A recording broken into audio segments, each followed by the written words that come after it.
박근혜 신유신독재 정권의 긴급조치 제10호가 발동된 지 여드레째입니다.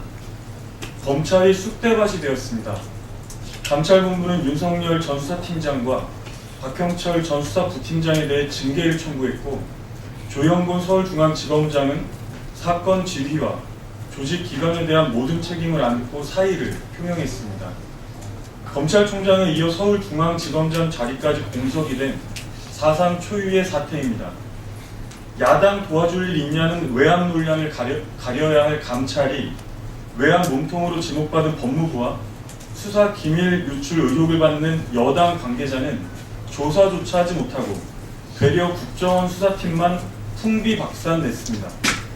법과 원칙에 따라 확실히 밝히겠다던 박근혜 정권의 칼날은 부정선거 의혹의 당사자 국정원이 아니라 이를 밝히려던 수사팀을 정확하게 겨눴습니다.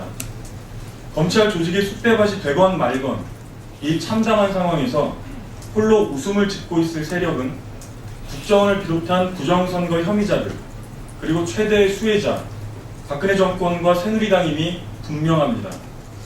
그러나 그 웃음 결코 오래가지 못할 것입니다. 피땀으로 일궈온 우리 소중한 민주주의를 지켜야 한다는 간절한 마음은 이제 그 무엇으로도 되돌릴 수가 없습니다. 어제만 하더라도 경실련에서 신관권 선거 진상 규명을 위한 시국 관련 기자회견을 진행했습니다. 경실련 본부와 지역이 공동으로 시국 관련 입장을 발표한 것은 1989년 창립 이후 세 번째입니다. 남대문에 대한 각별한 애착이나 남다른 사랑만큼이나 스스로 국정 최고 책임자라는 자각이 있다면 우리 소중한 민주주의에 대해서도 최소한의 상식과 관심과 책임을 지라는 것이 박근혜 대통령에 대한 우리 국민의 엄중한 경고입니다. 두 번째입니다. 고장난 추궁기처럼 아무 논리 없이 똑같은 궤변을 읊어대는 새누리당의 고질병이 되풀이되고 있습니다. 어제 김태웅 원내대변인은 박근혜 대통령을 독재자라고 비판한 것을 두고 대한민국의 정체성과 헌법 가치를 부정하고 종북주의자들의 본색을 드러낸 것이라고 주장했습니다. 대체 대한민국 헌법 어디에 독재자를 독재자라고 비판하면 안 된다는 구절이 있습니까?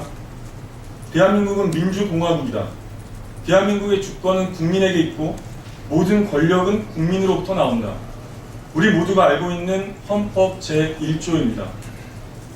오히려 대통령 선거에 불법 난입해서 부정선거를 획책한 세력들, 국정원을 비롯해서 군대, 사이버 사령부 등 국가기관, 심지어 새누리당과 박근혜 선대위의 일부 인사들이야말로 위헌 세력이라는 것이 현재 우리 국민의 준엄한 판단입니다. 대통령을 비판했다고 종북본색이라고 몰아붙이는 그 천박함에는 그야말로 참담한 심경마저 듭니다. 지금 박근혜 정권을 비판하는 모든 국민들을 독재자를 추종하는 종북주의자라고 낙인 찍겠다는 것입니까? 분명히 일러둡니다.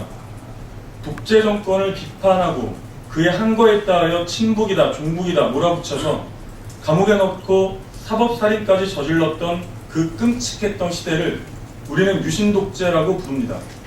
대통령이 70년대 유신독재 체제로 돌아가겠다고 하니 청와대는 물론 국민을 대변하여 견제하고 비판해야 할 국회에서조차 새누리당 의원들조차 앞다투어 추종하고 있습니다.